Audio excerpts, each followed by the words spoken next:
देखिए, किसी भी चीज को देखने का एक दृष्टिकोण होता है। जीवन वही रहता है जब एक नया दृष्टिकोण मिल जाता है ना, तो आदमी की भावना भी बदल जाती है स्वाभाविक रूप से। पहले आदमी संसार को देखता था तो सोचता था कैसे भी टाइम पास करे। हम लोग संसार में देखा करते हैं ना, कोई बच्चा है पढ़ाई करता है या कोई ऑफिस जाता है, कोई घर में काम करता है, तो सोचता है कि चलो ये जल्दी जल्दी काम खत्म करे फिर आराम करे। कैसे भी हम लोग केवल दिन बिता रहे हैं, अगर सच बताया जाए तो ये रियलाइज नहीं कर रहे कि ये मानव देह कितना इंपॉर्टेंट है।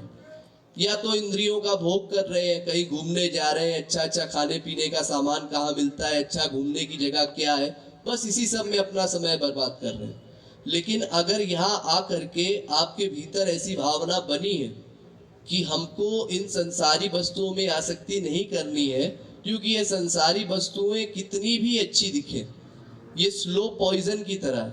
ये धीरे धीरे हमको केवल नष्ट करती है, हमारा भीतर का सारा भक्ति भाव मिटा देती है। इनमें आसक्ति होने के कारण भगवान में आसक्ति नहीं रह पाती। जब ये विश्वास हो जाएगा तो संसार से आपको एक घृणा होने लगेगी। आपको जब कोई संसारी बात करेगा तो मन नहीं रिझेगा। जब भगवान की बातें करेगा, भगवान की लीलाएं बताएगा, तो वो सुनने का मन अधिक करेगा। जो संसारी जीव है उनको अगर भगवान की लीला बताई भी जाए तो उतना मन नहीं लगता उनका, इसी कारण से क्योंकि संसार व्याप्त है। तो अब जब आप समझ गए कि भगवान की लीलाओं में ही रस है और संसार में रस नहीं है, तो फिर ऐसे मन में बार बार चिंतन करना चाहिए कि संसार में कहीं सुख नहीं है, भगवान में ही सुख है। और हमको चाहे कुछ अनुभव हो ना हो, हम जाएंगे सत्संग में, कुछ देर बैठेंगे तो लगातार बैठने से हमारे विचार बदलने लगेंगे। हमारे मन में इस समय जो संसारी विचार आते हैं, जो माइक विचार आते हैं, उनकी जगह भगवत विचार आने लगेंगे।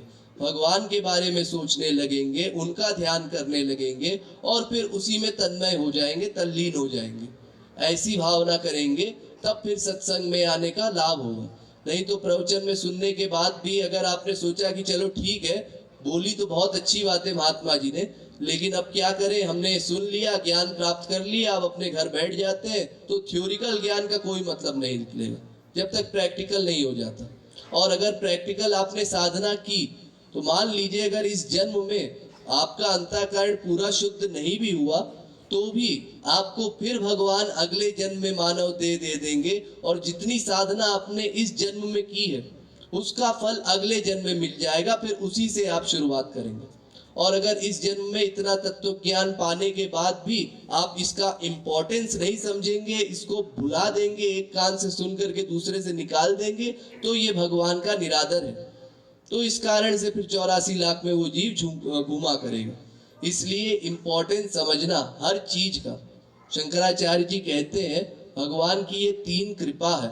दुर्लभम त्रयमेवैतद्दैव अनुग्रह कारकम मनुष्यत्वम मुमुक्षुत्वम महापुरुष संभवा।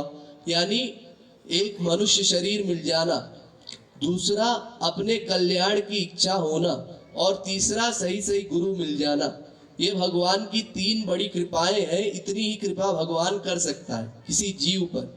और ये रियलाइज कीजिए कि ये कृपा आप पर हुई है, ये बहुत कम जीवों पर हुआ करती है। और इतनी बड़ी कृपा जब भगवान ने हमारे ऊपर की है तो इस कृपा का इम्पोर्टेंस हम समझे। जैसे अगर कोई आपको बहुत मूल्यवान वस्तु भेंट में देता है, कोई अमूल्य, कोई बड़ा महंगा गिफ्ट देता है, तो अगर आप उस गिफ्ट का ठीक ठीक इस्तेमाल करते हैं, ठीक ठीक आदर करते हैं, तो देने वाले का सम्मान होता है। और अगर आप उसको कचरे में फेंक दे तो देने वाले का अपमान है।